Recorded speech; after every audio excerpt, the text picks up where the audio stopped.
krasa apa piye to, nganti tak rewangi kaya ngene, rina wengi aku ki batin sliramu.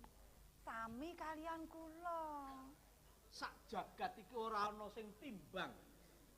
Ya mung sliramu sing ayu diajeng, Panjenengan menika kok njur janggut lho. Hah, ora mung janggut. Wong kok kaya ager-ager ngene. Kok ager-ager dos pundi lho? Ya gek ndang tak seruput lho aku. Kang Mas. Jeneng yen wis jodoh kuwi pancen ngono. Inggih. Aku mikir sliramu, aku mbatin sliramu. Kok kersaning Jawata ki sliramu wis ana ngarepku, Inggih. Kangen apa piye? Wah, kula kapang sangat. Kang Mas. Kados pundi? Aku tresna banget karo sliramu ki ajeng.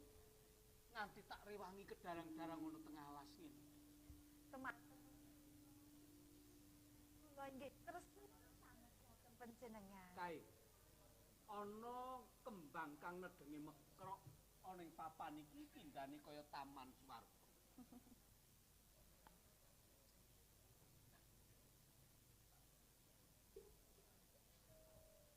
Sekar sinom pari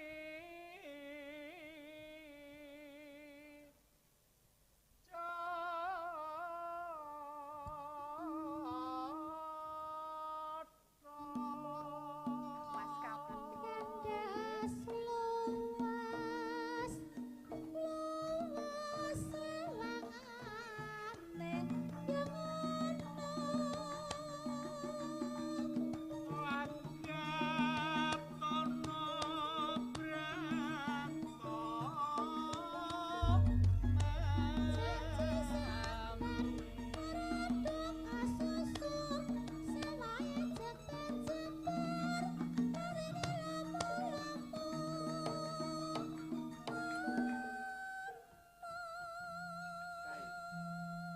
yang manuk loro kae.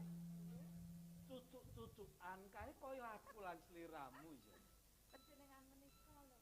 Kae manuke mesti lanang wadon ya. Kok ngertos panjenengan? Lah kae sing wadon ketara dicucuk terus kaya diloloh ngono kok.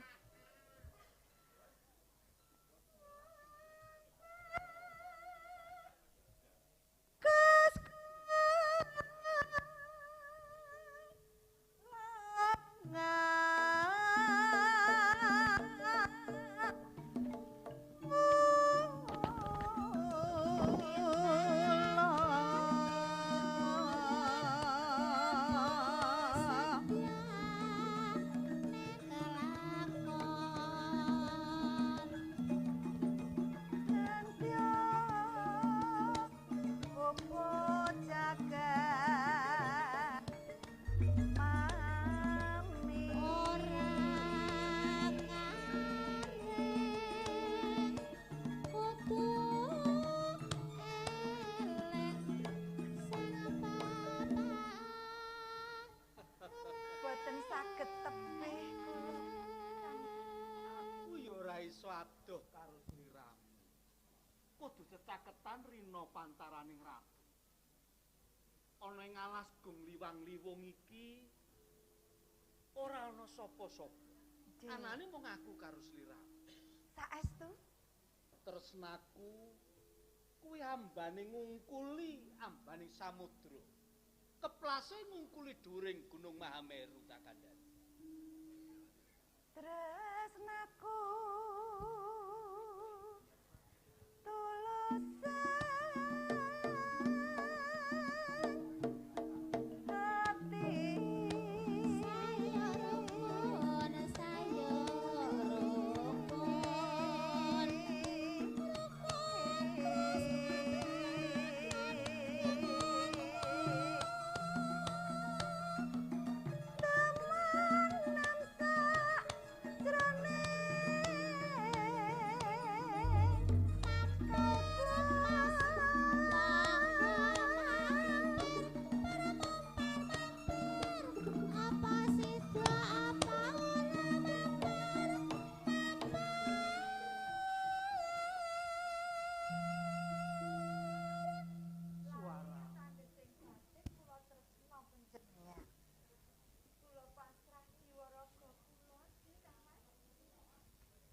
tenan. Saestu. Sineksenan bumi sak isine. Ureping langit sak isine. Kaya panglucitaning driya kang durung kawetu ing lesan. Aku tresna banget karo sliramu. Injih. Yo sira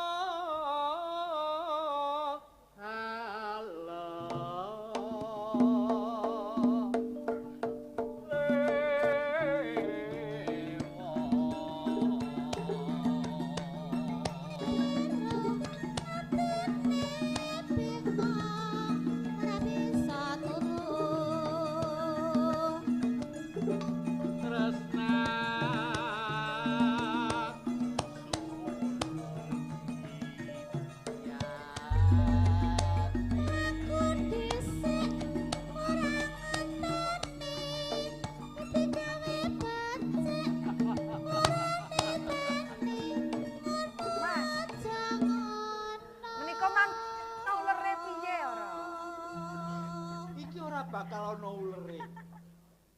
Ulere mesti ana ing pucuk kae. Pucuk ngono. Iki ora ana ulere diajeng. Muga-muga tresnaku lan sliramu kamandaka lan bungsu cipta rasa kuwi tansah lestari.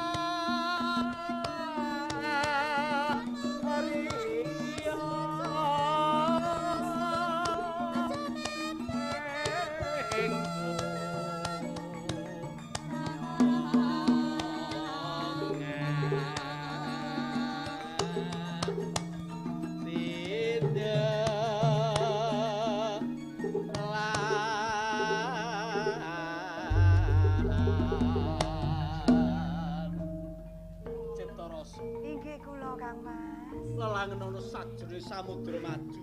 Inggih. Aku ngrasake lahir terus sing batin. Aku tresna sliramu cipta rasa. Semanten ugi kula Kang Mas. Tresna sanget kula dhateng Yo. Lumanjem jroning atiku.